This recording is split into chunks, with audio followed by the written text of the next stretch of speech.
Josh, hello. Nice to meet you. Nice to meet you too. Welcome to the Tower of London. Yes, I've never been here before. Yeah, it's kind of imposing, isn't it? It sure is. It's almost 1,000 years old, and it was built as a royal fortress and a palace, and it also became a prison. I understand that you can tell me a little bit more about Thomas Norton, my 12 times great-grandfather, and his examination of some of these prisoners. That's right, he was quite busy here in the time of Elizabeth I, and I've got a few things I want to show you. We need to go past the Bloody Tower here and onto the Wakefield Tower, so let's go. All right. Can you imagine being a prisoner here? It would not have been nice. I would have been terrified. I was a little scared walking in here by myself.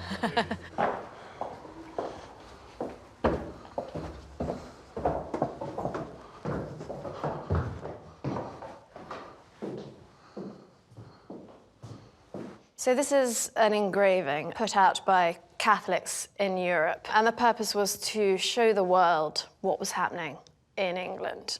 So if I could just direct you to the text here, it's in Latin. You can make out what it says. Tormenta, something inflict, torment, torture.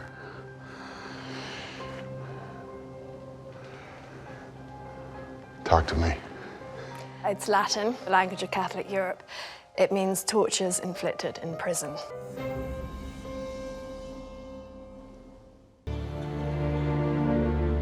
Talk to me.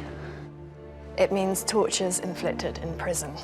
Not only were Catholics being persecuted, but they were also, at the most extreme level, being physically persecuted. They were being tortured.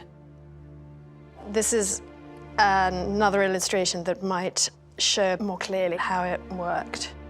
You will see a man on a contraption known as the rack. It's also right in front of you as a replica.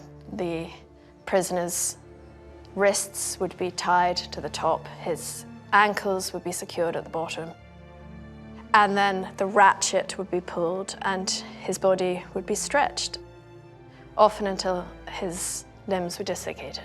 Oh my God. So they would pull the arms off or just dislocate?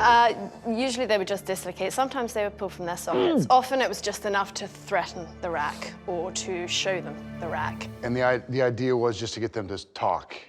Yes. To talk about any plans for assassinating the Queen? Exactly right. So Thomas Norton, would he have been the one torturing the prisoners? He wouldn't have pulled the ratchet himself, but he would have been in the room, overseeing the entire interrogation.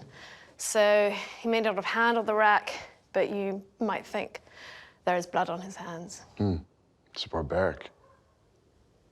So if I could just direct you to the text here, if you can make out what it says near B.